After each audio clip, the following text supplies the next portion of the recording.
Welcome Trinidad and Tobago to our News 4 report, a product of the Government Information Services Limited and the Ministry of Communications. I'm Nicola Barreto. Let's take a look at the headlines.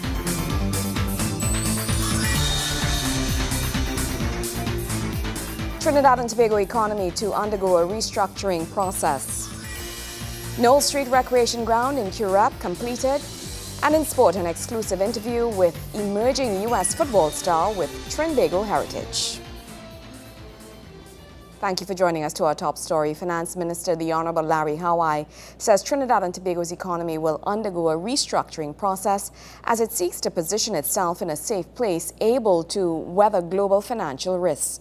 Speaking at the Employers Consultative Association breakfast meeting, Minister Hawai says generating a sustainable economy through diversification is pivotal to the nation's future. With steps being taken to diversify the economy away from the oil and gas sector, Finance Minister Larry Hawai is also assuring plans to adjust the economy onto a path where it can mitigate against any global fiscal risk. Addressing concerns raised by the Employers Consultative Association during its seminar on business survival and sustainability and growth, Minister Hawai says making this adjustment is just part of its medium-term plan, which entails reform of the tax system that will act as an insulator against its vulnerabilities. These also include the laying of key legislation and amending existing policies and strengthening of the current regulatory framework.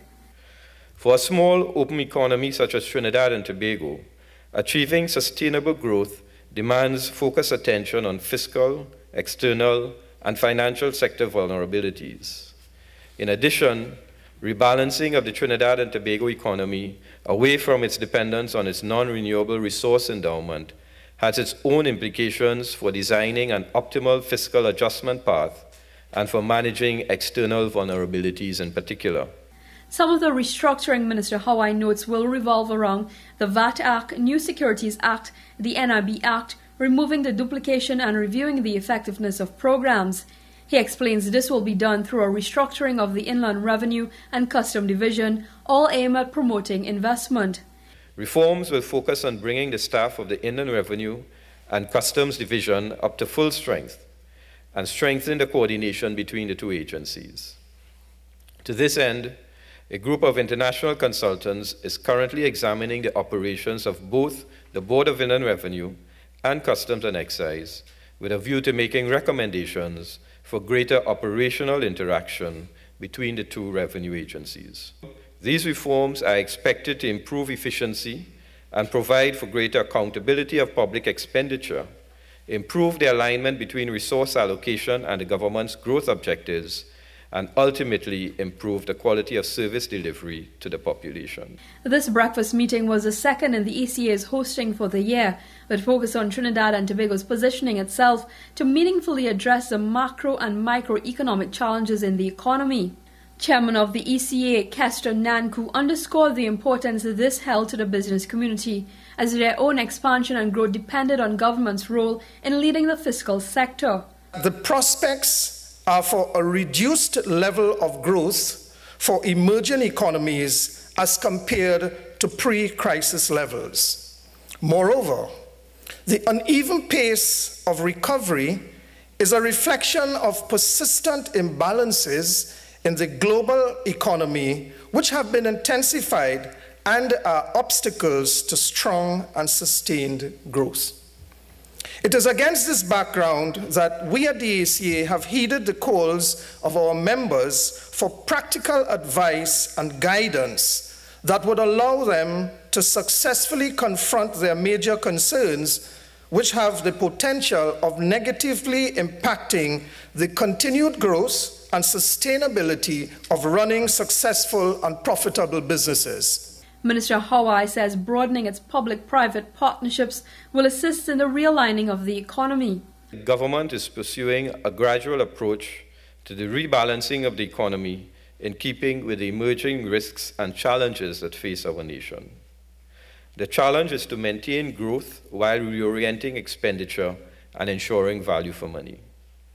The Trinidad and Tobago economy is in a good position with ample room as a result of our financial and economic buffers to confront downside risks if they materialize. We also have adequate fiscal space to accelerate the rate of adjustment should this be required based on the outturn of the global economy. In this context, government's structural reform agenda revolves around pension reform, doing business reform, public debt and cash management, investment promotion and special economic zones, institutionalizing public-private partnerships, and a national broadband strategy. Last week, the finance minister announced that the economy had grown from a negative 1.2%, and statistics has shown the unemployment rate down to 4.9%. Kimberly Ram-Calawan, News 4. The Sport Company of Trinidad and Tobago has handed over the Knowles Street Recreation Ground in Currep to the Tunapuna Piarco Regional Corporation and residents of Currep. The ground recently received major rehabilitation works and upgrades as part of the Sports Company of Trinidad and Tobago's drive to upgrade community grounds across the country and make them more accessible for sport and recreation in communities. The Knowles Street Recreation Ground has received a major facelift and upgrade works. And like anything that is fixed, the only way to know if the works were successful is to put it to the test. That's why Minister of Sport, the Honorable Anil Roberts, shed his usual suit and tie, donned more exercise-appropriate wear, and put the grounds to the test. Speaking to the residents, Minister Roberts praised the sport company for what he says is a job well done. This project cost approximately $3.5 million, and look at the work that has been done. Proper procurement, proper tendering by the sport company, proper project management, proper contracting, and $3.5 million for this on time and on budget. The facility comprises a well-outfitted pavilion, a hard court, a children's play park, car park, a jogging and walking track, and cricket practice nets. The pavilion is the centerpiece of the project and features lighting, changing rooms, and toilet and bath facilities. Minister Roberts says the ground will deliver benefits to the community for years to come. He warns the residents they must play their part in ensuring the community reaps the foreseen benefits from the grounds. The government of Trinidad and Tobago has provided the people of Currep and Knowles Street a facility that they can use from now, take care of them and their generations, grandmothers, grandchildren. Everybody can come here and exercise, recreate, cricket, football. We can get Pro League teams, Super League teams, and bring real activity here to the community. The people in this entire area will enjoy this facility for ages, for generations to come, and we will maintain it along with the corporation and the people. Most importantly, it's your facility. Take care of it, treasure it, so that we don't have to come and spend too much money to rehabilitate. We will just maintain and upgrade and add facilities. Minister Roberts says this ground is just the first of 22, which will be opened within the next month. He adds that within coming months, work will commence on numerous grounds throughout the country. We have another 8 also to be completed within the next 6 weeks, and another 18 going out for tender shortly across Trinidad and Tobago. At last count, there were about 472 recreational grounds across Trinidad and Tobago to be rehabilitated. And when you understand that we have already completed 22, and this is with less than $100 million. Gregory McBurney, News 4. News 4 continues right after this.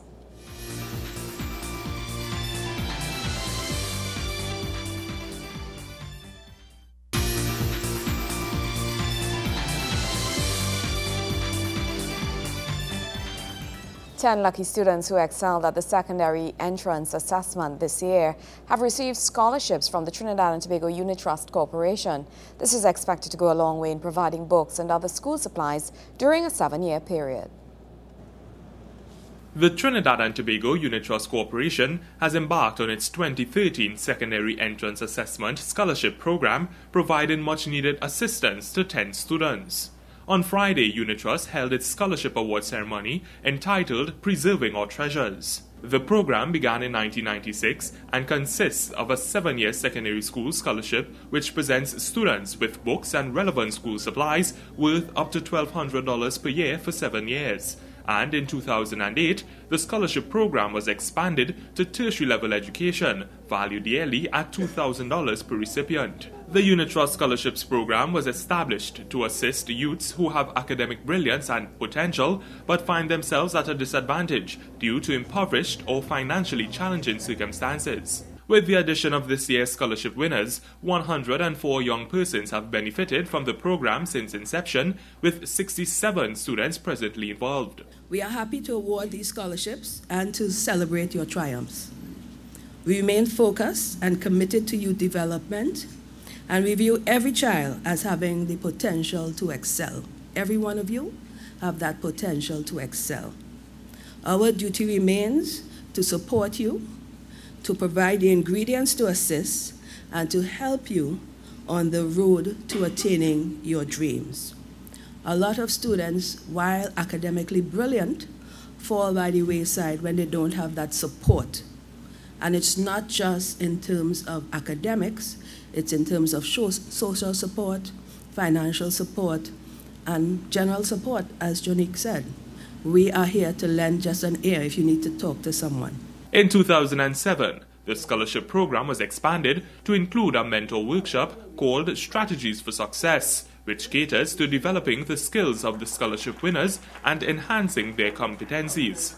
The aim of the workshop is to provide them with the tools to achieve maximum value throughout their school life, not only in attaining academic excellence, but also in understanding the value of communicating effectively, staying motivated, and building healthy relationships. The program itself is traditionally 4 days long, and it culminates in today's closing ceremony. For the first 3 days, we focus on building skills along 3 overall themes: identity, self-awareness, and self-confidence, relationships, and achievement. Over the 3 days, the scholars are separated into form groups. So the 1s are with the 2s, the form 3s are with the form 4s, and the form 5s are with the form 6s. So they are allowed to grow up together over these years. And they are allowed as well to discuss these themes in a developmentally appropriate manner. On the 4th day, these scholars are provided with the opportunity to become more socially and culturally aware. In 2012, another extension of the program consisted of a parent workshop which aimed at providing parents with the necessary tools to successfully support their children throughout their secondary school lives. Due to their smaller group size, scholarship winners in Tobago will receive a modified version of the program over the span of 2 days, with the parent workshop set to take place on day 2 of the Strategies for Success program. Nikolai Edwards, News 4.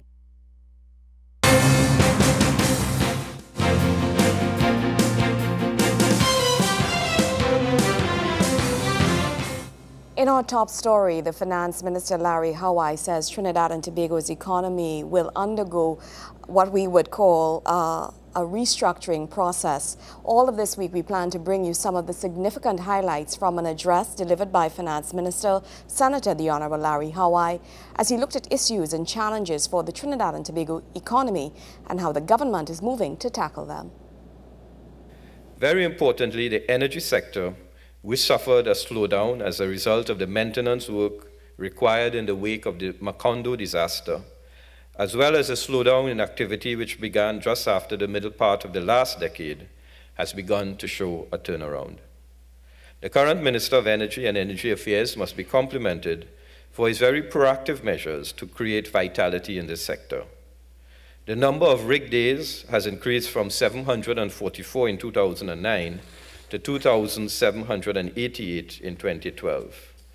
In 2013, our estimate is that the number of rig days will cross the 3,000 mark, which is the highest level since 2007.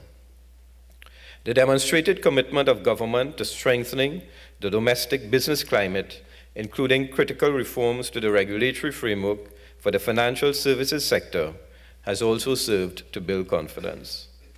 My vision is that the broad-based strengthening of the regulatory framework relating to the financial services sector is not merely to prevent future crises, but also to create a platform for a dynamic and resilient regional capital market with Trinidad and Tobago at its center.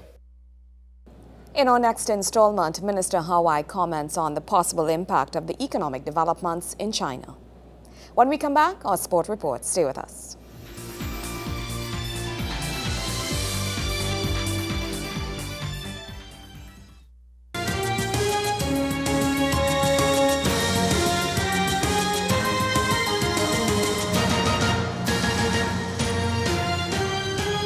Trinidad and Tobago Football Association is ready to inject young blood into the men's national football team as it builds a new look team with a long-term vision. The TTFA is prepared to take this search for young talented players overseas and recruit players with Trinidad and Tobago lineage who are eligible to represent the country. They may not have to search long and hard or far and wide, however, as one player eligible to represent the country is already making his name right in the CONCACAF region. Trinidad and Tobago is on the verge of seeing a new crop of young players make their way into the senior men's national football team. One such player may be US-based Shaquille Moore. At just 16 years old, Moore is already proving he has what it takes to represent a country at an international level. As the captain of the US men's under-17 national football team, Moore has proven himself to be an integral part of the team's defense. Moore is eligible to represent Trinidad as both his parents are from Tobago, one of his parents, his father, being former national footballer Wendell Moore. The young Moore is a capable defender who is comfortable with the ball at either foot and has grown into one of the standout players on the US national under-17 team. He was selected as a finalist for the 2012 US Soccer Young Male Athlete of the Year award. With over more than 30 caps for the US under-17 team, his latest achievement came as his team won an international under-17 tournament in Nagata, Japan, with consecutive victories over Croatia and Japan and a Japanese all-star side. Our sports correspondent Wayne Cunningham caught up with the young Moore in Atlanta. Moore says he is enjoying his football, particularly since he has joined the US under-17 residency program at the IMG Soccer Academy in Bradenton, Florida. Definitely an honor, every time you get to play for your country, especially with us, how we live together for 2 years, we get good chemistry, doing everything together, eating together, sleeping together, going to school. So, it's definitely a great experience, going over there, and, I like it a lot. Players in the residency program reside full-time at the IMG Soccer Academy and take part in an intensive program with a focus on strictly developing their football and academic skills. They are required to train in the morning, then attend classes in the afternoon, all the while fast-tracking their studies to graduate high school 1 year early. Although the youngster is enjoying his football in the US, he admits the thought of playing for Trinidad and Tobago's senior men's football team is something that has crossed his mind. Yeah, definitely, I never want to close any doors to anything, I'm just going to play, and then whatever opportunity I get, I'm going to take advantage of it. Moore credits his father with his success, describing his father's input as priceless. Yeah, my dad had a big influence on me, not just me, but all my brothers, he would take us to the field every day and let us play with the big guys, so he really influenced me, and without him, me or my brothers, we wouldn't be here. Gregory McBurney, News 4 Sports. When we come back, CCC impresses with Emancipation Culture Show. Stay with us.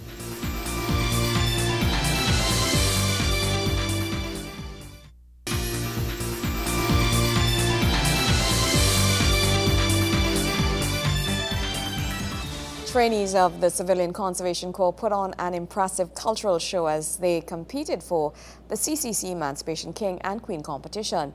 The annual showcase comes as the CCC recognizes Emancipation Day 2013. The Civilian Conservation Corps held its 2013 Emancipation Kings and Queens show at the Center of Excellence, Mokoya, themed Showcasing Our African Heritage. Trainees from 8 regions under the CCC program vied for the King and Queen cycled 1302 titles. The first segment of the competition was self-expression, which called on participants to introduce themselves and speak of the African country they were representing. Throughout the entire competition, there were several pieces of entertainment, all in keeping with the emancipation theme, that gave attendees a prelude to the various forms of expression that would be observed on Emancipation Day. There was singing, dancing, monologues and skits that all represented a culture that has a greater presence in Trinidad and Tobago than is truly known. Guest speaker Dr. Janet Stanley Meccano questioned the audience members about their attendance at the event, calling on them to see the showcase as being more than a form of entertainment.